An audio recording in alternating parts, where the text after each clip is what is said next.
बड़ी खबर जिसकी हम बात करते हैं, आरजेडी के 18 विधायकों की सदस्यता रद्द करने की रणनीति। ये सूत्रों के हवाले से बड़ी जानकारी है।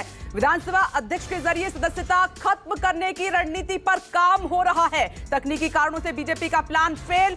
सदस्यता रद्द करने के लिए सदन की मंजूरी थी जरूरी। ऋषिकेश, और खबर इस खबर पर देखिए विपनेश, जो जानकारी हमारे सूत्र दे रहे हैं उसके मुताबिक बीजेपी के प्लान में इस बात को लेकर भी चर्चा थी और इस बात पर भी काम कर रहे थे कि बीते मार्च में विधानसभा में हंगामे की वजह से 18 आरजेडी के विधायकों की सदस्यता रद्द करने के लिए उन पर अनुशासनात्मक कार्रवाई करने के लिए एक कमेटी बनाई गई थी और उस कमेटी को यह निर्णय लेना था।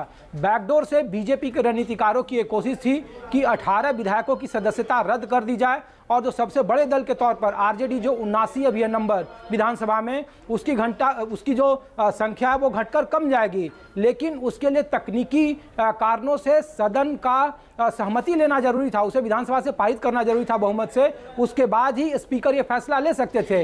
लेकिन ऐन वक्त पर यह बात भी नीतीश कुमार को पता चल गई, उनके सूत्रों ने उन्हें इस बात की जानकारी दी। उसके बाद उनके जो तमाम जो लोग हैं, कानूनी दाव पेच वाले लोग हैं, जो रणनीतिकार हैं, जो पूर्व विधानसभा अध्यक्ष विजय चौधरी थे, उन्हें आनन फानन में मुख्यमंत्री आवास बुलाया गया। तकनीकी कारणों पर चर्चा की गई और उसमें इस बात पर सहमति बनी और उसमें इस बात का नियम बताया गया कि जब तक सदन की सहमति नहीं होगी तब तक 18 विधायकों की सदस्यता स्पीकर या विधानसभा अध्यक्ष रद्द नहीं कर सकते हैं।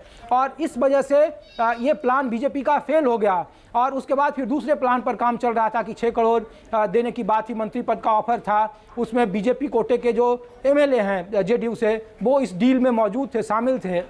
बाकायदा उन सब की फोन रिकॉर्डिंग है और उसे बकायदा सुनाया जाएगा। लेकिन प्लान बी के तहत स्पीकर की तरफ से ये इस बात की कोशिश थी कि 18 विधायकों की सदस्यता रद्द कर दी जाए और नंबर्स कम कर दिए जाए, जिसकी वजह से उन्हें आसानी हो आने वाले वक्त में बड़े दल के तौर पर बीजेपी वहाँ होती और फिर जब गवर्नर में आप सरकार बनाने का दावा पेश करते तो फिर गवर्नर बड़े दल के तौर पर आपको ये दावा पेश करने नहीं देते, पहले जो बड़ा दल होता उसे पेश करने देते। लेकिन बीजेपी का प्लान ये भी फेल हो गया और इसीलिए देखिए कि बीजेपी और खास करके जेडीयू के बीच में कोई कम्युनिकेशन नहीं है, क्योंकि बीजेपी का शीर्ष नेतृत्व जानता है कि उनके तमाम प्लान की जानकारी मुख्यमंत्री नीतीश कुमार और जेडीयू के शीर्ष नेतृत्व को है। लिहाजा बातचीत करने का कोई फायदा नहीं है, गठबंधन का टूटना तय है। देर शाम नीतीश कुमार कभी भी राजभवन जाएंगे। बीजेपी के प्लान ए और बी की जानकारी न्यूज़ 24 ने सबसे पहले आपको दी है, जिसमें प्लान फेल हुआ क्योंकि नीतीश कुमार को भनक लग गई थी।